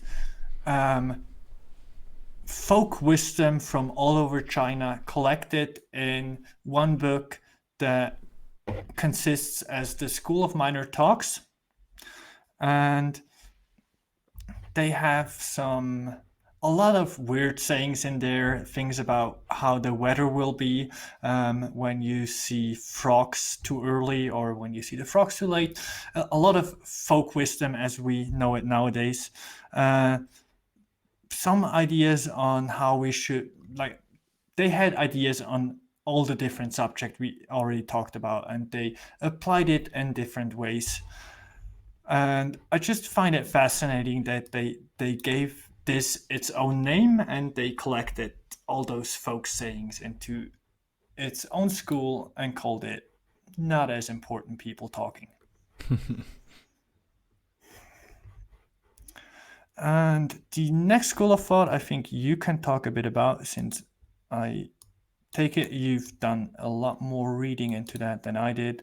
And that's the School of Military, specifically Sun Tzu and the Art of War. Yeah, it's an interesting text because it combines not just the strategy of military command, but it also talks about the way a commander and their officers should conduct themselves. So it's more than just like a guide on military tactics and things like that. It's thinking about how a commander relates to the ruler, how it relates to the farmers, how it relates to the land and the landscape and your rivals, how to employ spies. It's very broad, and the writing style is, I think, fitting for its time. It's very flowery and spiritual in the way that many things are described. If you look at the way that I wrote many of the original articles that I did for the Weekly All In, I emulated a lot of that style, which I've, through the edits, basically taken out because a lot of it is very vague. It leaves room for interpretation, and some of it involves specific sayings that fit that era. So it's a fun read. I highly recommend it. There's a really cool text someone did called The Art of Starcraft, where they went through a lot of Sun Tzu's Art of War and basically just copy pasted different StarCraft terms to make it applicable for that.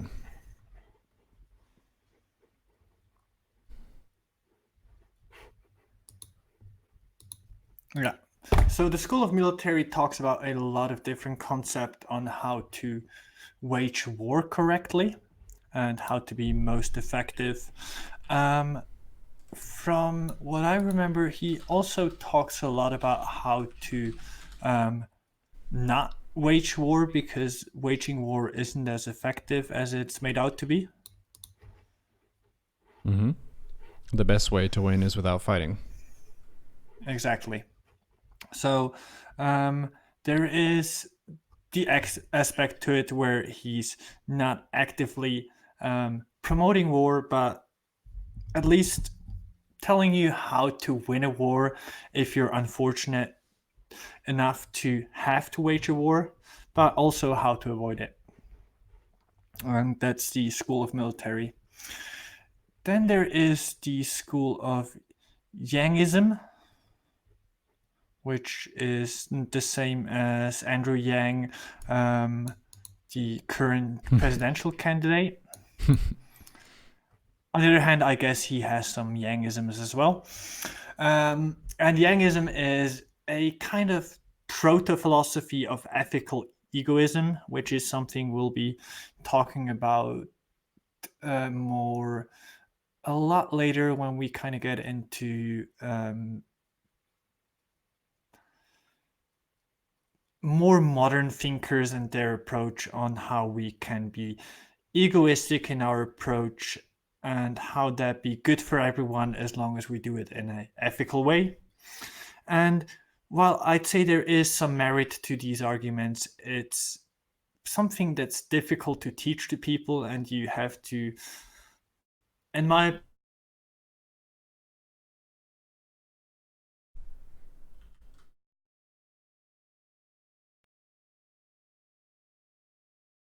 because by the time people end at the ethics, they've done a bunch of terrible things because they were acting for their own good a bit too much.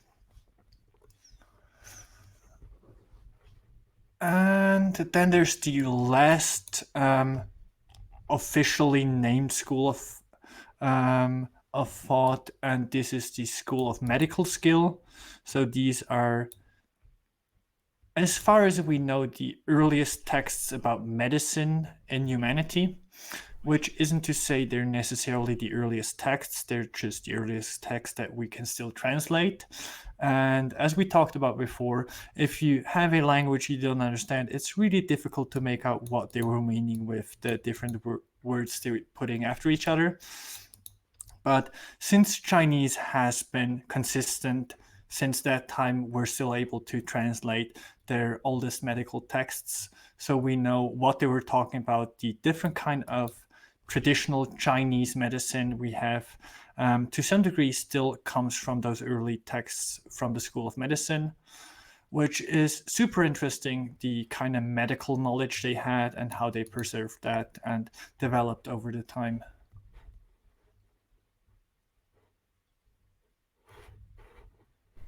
And I think some of that is problematic for different species, like using different animal parts for particular traditional remedies that involve endangered species and poaching and things like that. So I would guess that's a bit of an issue.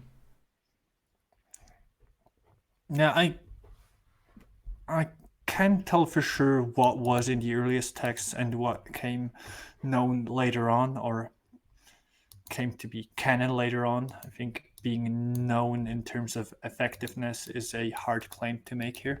Mm-hmm. Yeah, I couldn't tell you about that, but there's most definitely some good things in there. Most definitely, there's some knowledge in there that is not factually true.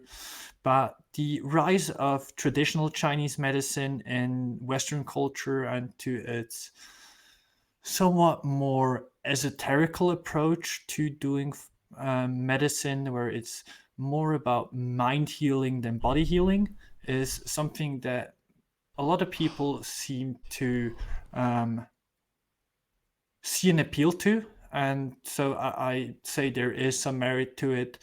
And I guess it's a lot more difficult um, to put numbers on its effectiveness. But there's been some good results. Yeah, I that's guess also some bad ones. an aspect I've heard a lot of people talk about is the general care of a physician beyond simply treating whatever the ailment is and the symptoms, but also addressing the human person, their morale, their spirits, their kind of habits and goals, and having a more comprehensive health exam that isn't just you have a particular flu and we're going to give you this and then okay, bye. So a lot of alternative medicine tries to hit that gap in a lot of care where they will talk to you more and ask you more about what's going on. And a lot of people prefer that, not because it's necessarily more effective statistically speaking, but because the person who's talking to you is nicer and seems to care about you as a human more. Yeah.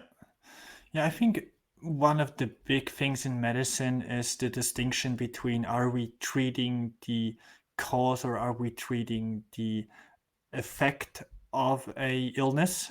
The symptoms, yeah. So, yeah, the symptoms. And according to the World Health Organization, the one of the or two of the biggest health issues nowadays are loneliness and stress. And they have many different ways that they can show and many different approaches you can deal with those symptoms, but very little of those cures really deal with the underlying problem with being either too lonely or too stressed out, or worst of it all, being stressed because you're lonely. And trying to solve the underlying problem more so than just cure the symptoms.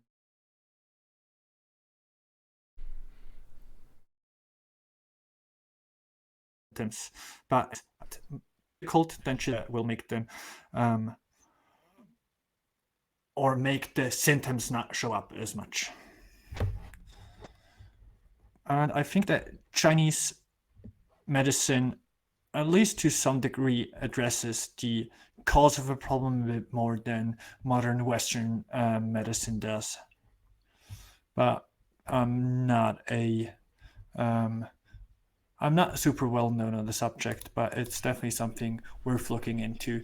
And also something, if you have a problem and go to the doctor, worth thinking about, um, do I want someone that just treats the illness and treat the symptoms of it, or do I kind of get where the problem is coming from, and do I want to take a more holistic approach and try to solve the problem more so than the signs of it?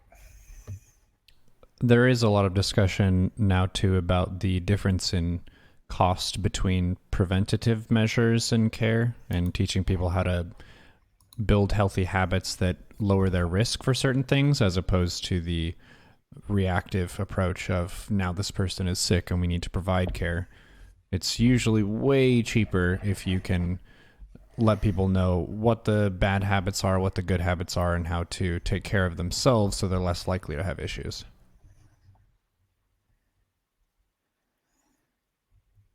Yeah, there's good reason to try to direct people towards living healthier lives.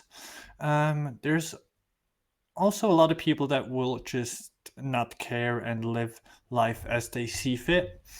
Um, but in terms of a national health or a global health, I think we're doing some good things in order to correct some of the errors, especially in terms of um, nutrition and in terms of how much movement we are getting, that developed over the last 50 years or so, where we're eating McDonald's sitting at a desk. I think that's not a necessarily healthy lifestyle.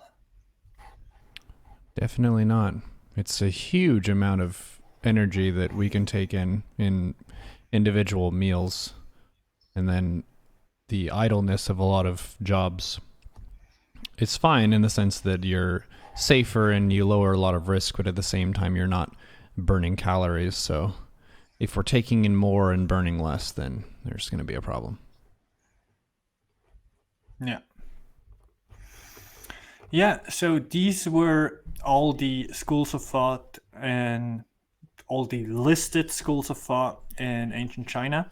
And it's not like there were not different ideas before the 100 schools of thought, but this is really a time where different idea flourished in different parts of China. And before that, it used to be maybe one or two different scholars writing about traditional stuff more so than coming up with new things. So this was really a time where everyone that had a good idea and had a name to it was were able to found their own school.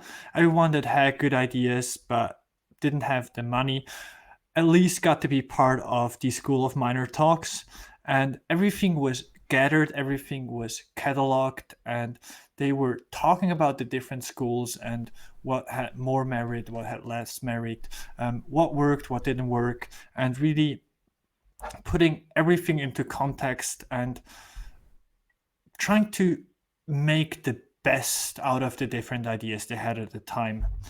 And seeing that China went on to be arguably the most successful, long-standing culture that is still more or less the same today, I'd say they were rather successful.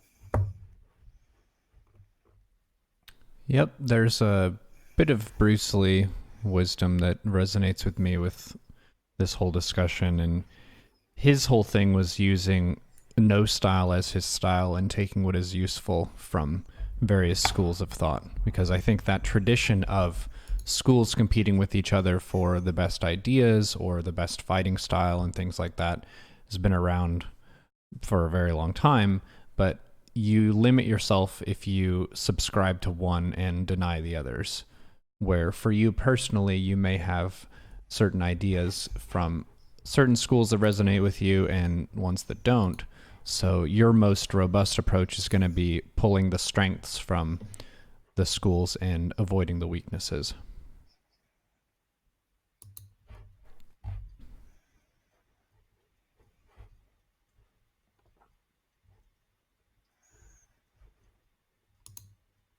Yeah, so there's a lot of um, different ideas that went into that, and I see how it's related to the Taoist, the non-action approach, or the um, natural flow of things. So I think he was influenced by the idea of not forcing anything, but just um, listening to what works naturally. Mm-hmm. And this is something that is interesting nowadays, um, in terms of thoughtfulness, specifically, where we, for the most part, we don't take the time to let things flow naturally, but we hurry from one thing to another and just do what we think we ought to do, or what we, without thinking about it, want to do. So we um, switch from one stream to another, or um, queue for the next ladder game before we thought about whether or not this is actually what we want to do. And there's, I think, especially nowadays, due to the huge amount of distraction we're having, there's a real disconnect between having a natural flow of things that comes from within ourselves and having a natural progression of things that is forced upon us due to the kind of rush of outside things. So, for me, a good example is really when you get out of a ladder game in StarCraft and you instantly feel like queuing for the next one because you want to get the rush of a win and you've lost a bunch of times to being cannon rushed. So you really want to get the good feeling of having a win. So you instantly queue again without taking the time of thinking about whether or not this is still what you want to do. And by the time you realize, well, I'm kind of done playing, the game has already started and you're already being cannon rushed again, and this time you're managing to defend it. So as soon as you're out of the game, you start the next one, and so on. So the distraction that is provided to us is a negative incentive on us actively engaging with the world in a thinking manner, meaning that we don't take the time to think about whether or not we want to do things, but we just let it happen with us because it's easier to click a Q button than it is to think about whether or not we want to click it. Yeah, sometimes the process too is motivated by the feelings of responsibility for our loss. I think really diving into the mistakes that you made is a pretty painful and sometimes embarrassing process. And if you go into the next game, you're distracting yourself with new problems, which means that you don't really have to focus on those and take ownership of them. I'm actually going to be doing a lot of review of my games today. So yesterday was my practice day where I put in a whole bunch of focus ladder volume, or as focus as I could with my mic unmuted. And then today we're going to be looking at a lot of review. And if you pause the game and you look at a game state where a mistake is being made, it's pretty tough. I think a lot of that insta-queue behavior that people go for, where they lose a game and they just hit play again as fast as they can, it's trying to forget what happened and move on to a new scenario where you have a second chance. Yeah. Yeah, I would totally agree that it's it's not actively engaging with it, but just having the passive form of entertainment, even though we have to click through the cannon rush ourselves. It's still a rather passive form of entertainment in terms of thinking. So by queuing for another game, I don't have to think about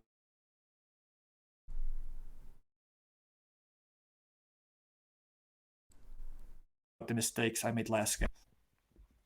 You could also complain in Twitch chat So about the I problem that wanna, you're having.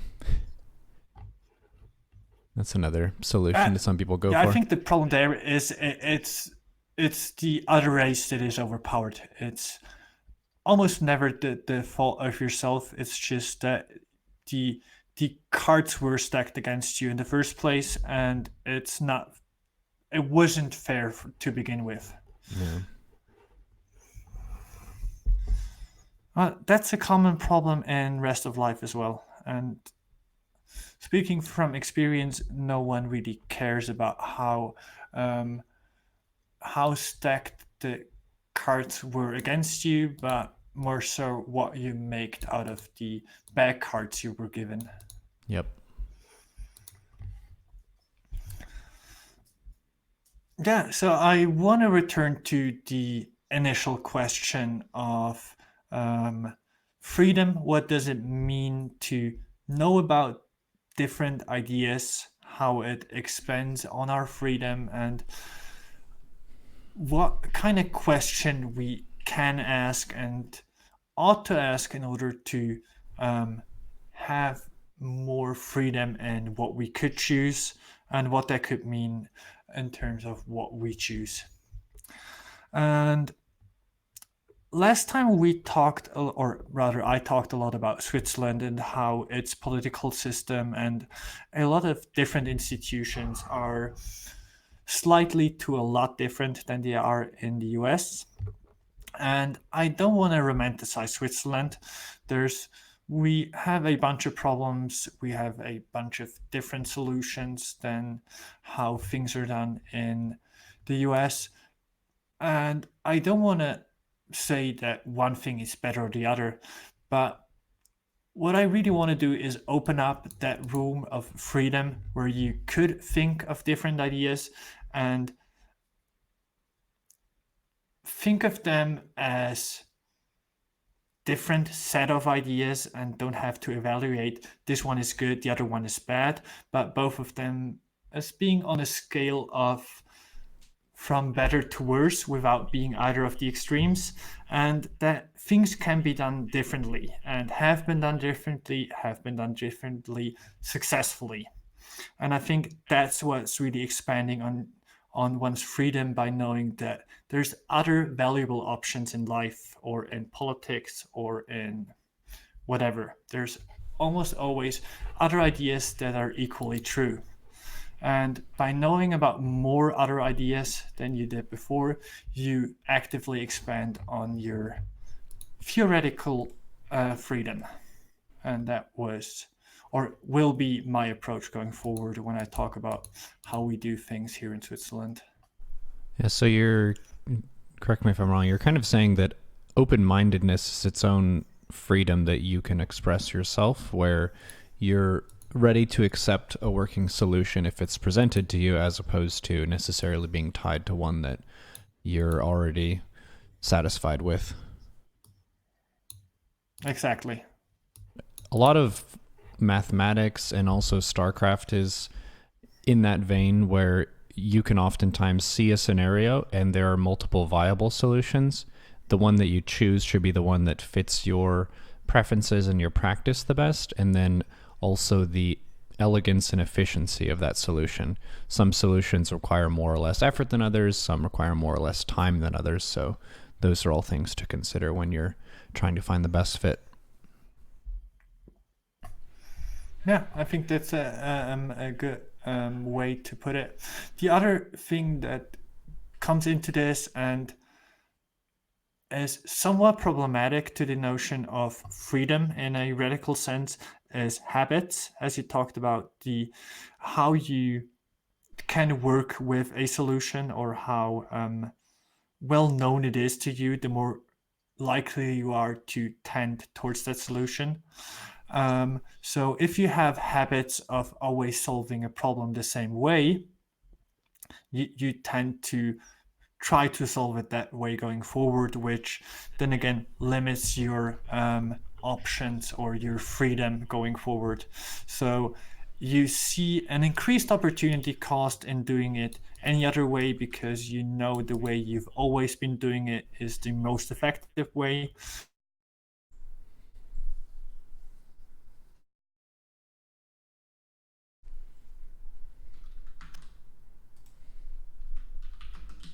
There's some merit to it, but there's also some real problems.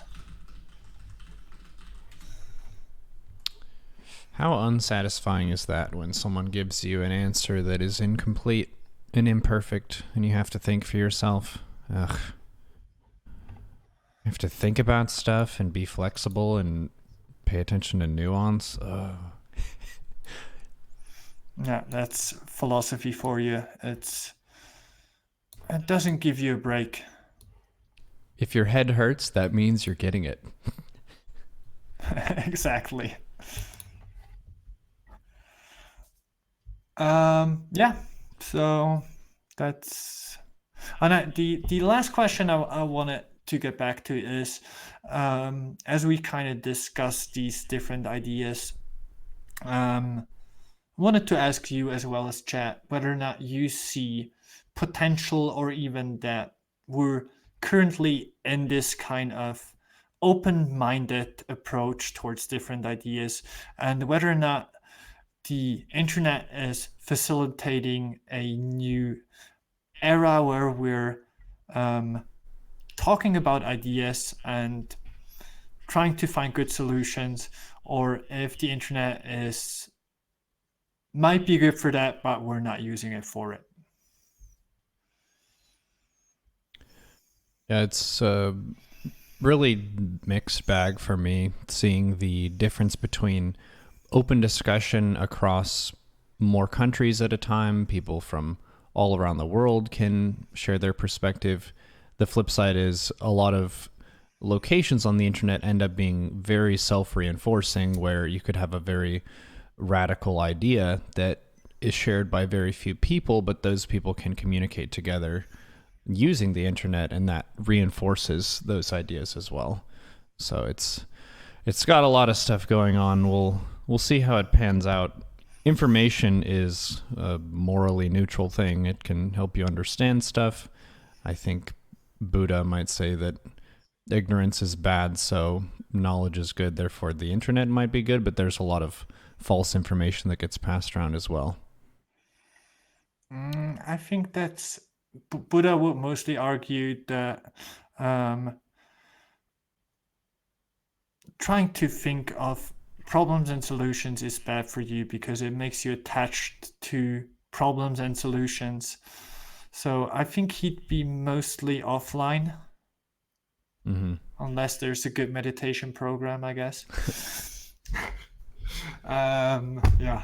Yeah, the internet is I think, definitely very distracting. It's a tangled mess. yeah. I think Buddhism is the best approach when trying to get away from the internet as a whole, to kind of realize both the good and the bad it does for you, and realize that what you perceive to be the good things are equally bad, so everything's just bad about the internet, and you get some time spending off the internet, which is a really nice experience. When was the last time you spent more than a couple of days not being online? Oh boy. When I moved, probably.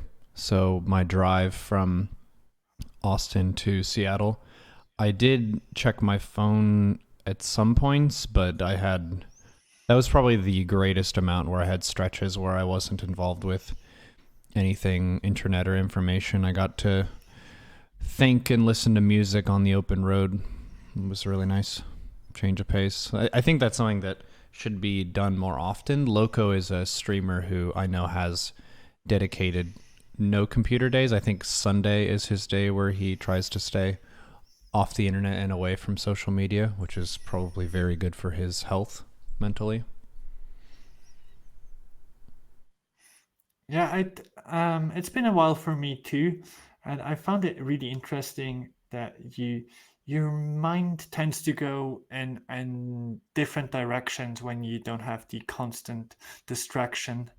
And the interesting thing for me was that um, I wasn't busy as you were, driving from one end of the US to another, but rather I was in a place where there just wasn't any internet. So you, at first, tend to,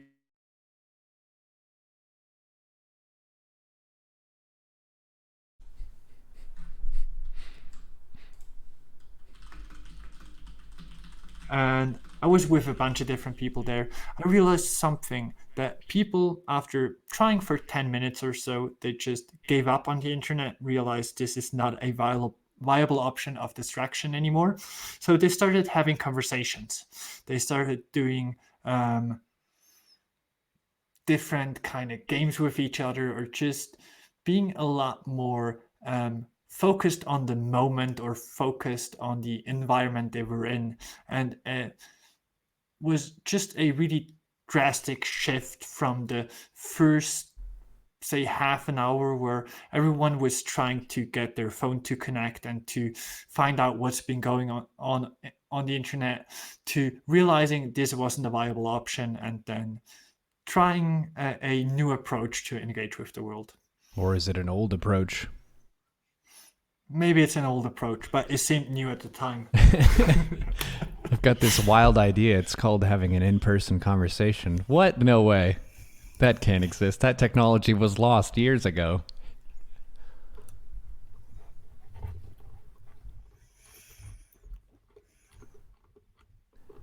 Well, cool. We got the 100 schools of thought. By my count, I didn't quite get to 100. I don't know if I missed a couple. I think it's one of those Uh, figurative things, isn't it? Or it's meant to yeah, mean a it's one of lot of those schools.